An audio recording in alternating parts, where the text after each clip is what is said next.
भारत में रिलीजन यानी कि जो धर्म है वो हर एक शख्स का एक पर्सनल टॉपिक है और उसी पर्सनल टॉपिक को, उसी पर्सनल इशू को सिक्योर करने के लिए, उनको सेफ रखने के लिए जो हमारे लॉज हैं उनमें अलग अलग जो है कानून बनाए गए हैं जिससे कि लोगों के धर्मों की रक्षा की जा सके। और अगर कोई भी इंसान जो है किसी के धर्म के बारे में उल्टा सुल्टा बोल रहा है या फिर किसी भी तरीके से किसी के सेंटिमेंट्स को हर्ट कर रहा है तो उसके खिलाफ भी कार्रवाई की जा सकती है। ऐसा हमारे इंडियन लॉज में है। लेकिन जो लॉज हैं वो हर एक धर्म के लिए हैं, ना कि सिर्फ और सिर्फ एक धर्म के लिए।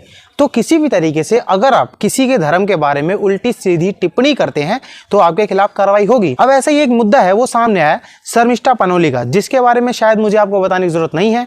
जैसे ही पहलगाम का अटैक हुआ वैसे ही शर्मिष्ठा पनोली जो है वो वायरल गर्ल के रूप में उभर के सामने आई, जिन्होंने अपनी विचारधारा से लोगों को यूं बताया कि पहलगाम अटैक में क्या चीजें हुई थी। इवन उन्होंने जो पाकिस्तान है, जो बॉलीवुड एक्टर्स हैं, उन्हें भी अपनी जो जुबान है उससे उन्होंने सभी को क्रिटिसाइज किया। लेकिन शर्मिष्ठा से अंत में गलती यहां हो गई कि उन्होंने इस्लामिक धर्म के बारे में भी कुछ ना कुछ जो है गलत बोल दिया। उन्होंने अपनी जुबान से बहुत ज्यादा ही गंदा इस्लामिक धर्म के बारे में बोल दिया, इस्लाम धर्म के बारे में बोल दिया।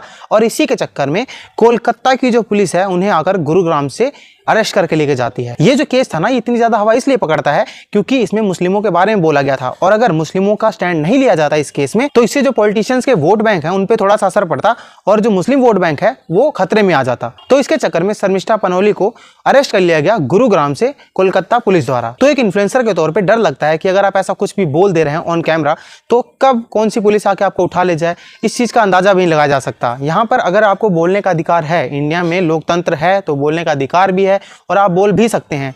इसके लिए अगर आपको अरेस्ट किया जा रहा है और आपके खिलाफ कार्रवाई की जा रही है तो कुछ हद तक गलत तो है। लेकिन हाँ, जो शर्मिष्ठा का बोलना था, जो उनकी भाषा थी वो भी गलत थी। इस चीज को मैं नकारता नहीं हूं, लेकिन एक क्रिएटर के साथ ऐसा करना ये भी गलत है। तो अंत में मैं यही कहूंगा कि मैं पूरी तरीके से शर्मिष्ठा के सपोर्ट में तो नहीं हूं, लेकिन हाँ कुछ हद तक तो हूं मैं, क्योंकि उन्होंने गलत किया है लेकिन इतना भी गलत नहीं किया जिसके लिए उन्हें इतनी बड़ी सजा दी जाए। तो बस यही जानकारी के लिए मेरे अकाउंट से जुड़ जाएं। धन्यवाद।